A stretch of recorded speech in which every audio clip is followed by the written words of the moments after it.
Hello and welcome to Walker Tea Review. I'm Jason Walker here with another tea to explore. So let's go ahead, get it started. Actually, I'm going to have to, this particular tea comes, in a lot of teas, many teas can come like this, where you have an external package and a pre-sealed, vacuum-sealed inner package. I've already opened the package. I'm going to be able now to kind of scoop out enough to cover the bottom inch to 1.5 inch diameter. That looks pretty good. Of my 3-ounce Guy 1. Set that inner package there so it's easier to get to in a moment. Add enough water. It's an early boil, not a full rolling boil. But I want enough water, and I want to move that water around so the leaves kind of swirl around, get tucked underneath the surface of the water. Don't want leaves that are partially dry floating on top.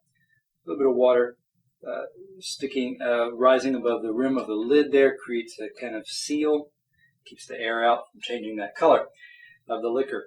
While that's steeping, I can introduce this tea using the external package, which is very useful because once you do open, this is a zip top bag, allows you to kind of keep it fresher for longer. This particular tea. This is from PT Harendong. It's labeled here on the package Arum, or Arum, A-R-U-M-T. This is an organic green tea. Now, I've looked around, I've spoke with, and I met some of the representatives of PT Harendong. You can find other teas from PT Harendong from places like Tealit, which is an online source and auction place for teas. You can find other places. You can find other teas from this tea estate in Indonesia. So I should mention this is from Indonesia. Indonesia has had a long history of teas, but not such established position or established reputation for single estate teas like this one. This is their organic green tea. It's organic based on several standards. USDA or organic, Canada, an organic standard from Canada, Japanese organic standard, and IMO. So it's well covered as far as organic status. So I can't give a particular price and volume. I'm sure this will be coming out soon. It's just not that easily found just yet as far as retail. Should be on its way though soon. So anyway, I'm going to go ahead and kind of explore this tea and talk about it and see what this particular tea is like. Perhaps it'll give you a clue as to if this is something you want to look for in the future. Go ahead and start off here with the dry leaf. Give it a smell. Breathe on a little bit. I'm getting light. I mean, it's very kind of faint notes, but it's a light baked type note. Lightly toasted, maybe even kind of a nice biscuit, freshly baked biscuit type smell. So that's the start there. Let me scoop out a few of these leaves. And what I notice here, these are balled or rolled into balls. I see a little stem in this, which indicates this may be more than one leaf. But then again, here I just pick up an individual leaf or leaf portion there because of its size and the way it's compactly wrapped there. There's no indication of more than one leaf with that one. Color-wise, you get everything from kind of a paler green-yellow to a bit more of a darker green to green-blue, even a little bit over towards a bit of a green-brown. Yeah. Now this is labeled as a green, but so far from the aromas, from the appearance of the dry leaf, this looks to be processed like a lightly oxidized say, a greener looking oolong. So we'll see if that holds true looking at the leaves, the wet leaves, in just a moment. So put that back into the bag, get my pitcher here, angle my lid over to the side.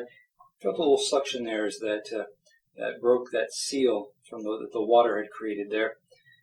To get ready, angle my lid over to the side. Of course, index, middle finger, and thumb mostly holding the bowl there. Index finger keeps the lid in place.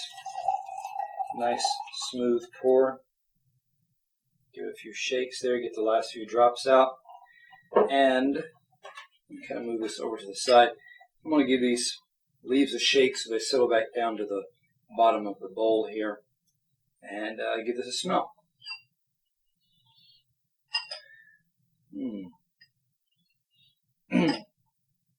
I got more of a greener oolong, a lightly oxidized oolong characteristics coming off of the dry leaf. A bit more of the green tea characteristics coming off here in the aroma of the wet leaf. Light beany type notes. A lightly boiled green bean was the first thing that really hit. And then I pick up, as it cools a little bit more sweetness there. A little bit of that English laurel flower shrub type of, kind of that woody aspect of a freshness there, sweetness. Still some sweet pea, maybe a light spinach smell. So there's a bit more of green tea type of aromas present at this point. So that puts it swinging back towards the green tea category. Let me pull out a few of these leaves and have a look. Green, a lot of your, say, for example, Chinese green teas, Japanese green teas, younger, delicate leaves, tender leaves, and maybe 2 leaves in a bud, very small, very, very young. This particular one that I picked up right here, I've got 1, 2, 3, 4 leaves and a bud there. That or a portion of a bud maybe it got broken off, or it's very small. It's a little hard to tell. I am noticing in my steeping time, it did not completely unfurl, loosen up all these leaves. You still got some here that are still tightly wound, very dense, so that the water didn't really soak in and loosen those up very much. Let me look here on the leaf edges for just a moment. Little tiny spots of oxidation here and there on the 2 of those 4 leaves. Let me see if I can pull out another leaf set here. Had some individual leaves that I found in that spoonful. Let me see if I can pull out some. Here's an individual leaf. Easily, because it was by itself, it was easier for the water to soak into, really open up. Ragged edges, which is often can be a result of the processing, the shaking, the that goes on with these type of leaves and some of the processing. A little bit more oxidation, a little bit more blotches, a few more blotches of kind of a rust brown type color there, here and there on this leaf. So I don't know, the collective processing taking place here, the rolling, some of the oxidation, the raggedness of the leaves indicates that this overall process looks to bear more resemblance to a lightly oxidized oolong rather than a green tea in the sense of traditional Chinese greens, Japanese greens. Let me give this a swirl here. Give it a pour. Talk about the liquor now. A light, bright yellow, but I should say a bright, deeper yellow color. Golden yellow. Aroma still getting some of that English laurel, sweet shrub type, which I find more often with teas like this that have stem components as part of the tea. You have maybe 2, 3, in this case 4 leaves connected to a stem. That stem contributes to the character of the aroma and the flavor. Still some very light, kind of biscuity type aroma coming back now. Some sweetness there. Not really spinach. A bit maybe of a sweet boiled corn in there.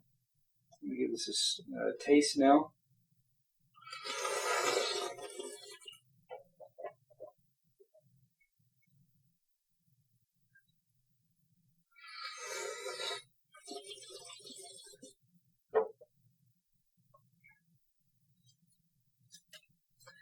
A brothy kind of texture combined with some astringency there gives it a fairly nice, rich, full coating on the tongue. It's in the middle and the sides of the middle of my tongue, a little more than some other places on my tongue. A little bit more front forward in that sense of where the coating, the texture, the feel, mouthfeel is present. Tastes, aromas, still a little bit of that kind of woody, stemmy aspect going.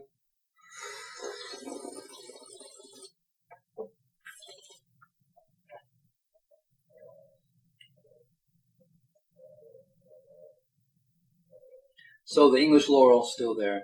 The some green tea type of characteristics are coming out. Chinese, and I'm thinking in particular of some, say, Chinese greens. There's a bit of a light, I put this probably in the zone of a very light, lightly boiled green bean. There's some of that coming out. Okay, give it another shot. This cools.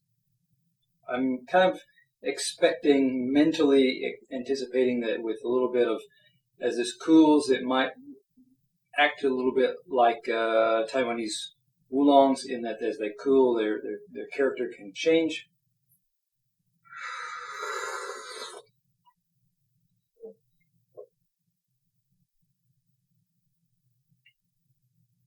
Still the green bean, lightly boiled. Perhaps a little bit of asparagus in there. Lighter, subtler. Maybe even a little bit of that boiled corn coming back a little bit. So, looking at this tea. Aromatically, not the most intense. Flavor-wise, not the stoutest either. Texture, again, a light, a brothy type texture combined with some astringency give this kind of a thicker mouth feel, which is a nice, if texture is important to you. Looking at this tea overall, you can't necessarily put it exactly in the characteristics of Taiwanese oolongs or Chinese greens. This is kind of its own unique tea, which with not a lot of background or history, so it's kind of, there's not a lot of other teas behind it to really compare it to. Overall as a tea, some nice components there. So I would probably give this one just somewhere kind of in a safe zone of probably 86. Okay, so it's again some nice components, something to explore if you're looking for something new, interesting, and again, if texture and mouthfeel are strong considerations for you. So come back to Walker Tea Review, find out about new, unique teas that are coming into their own from new locations. Subscribe to the newsletter to get tea reviews delivered directly into your inbox. Subscribe to the member content, which is a different subscription or membership area, where you can get more in-depth articles and information about teas from all over the world.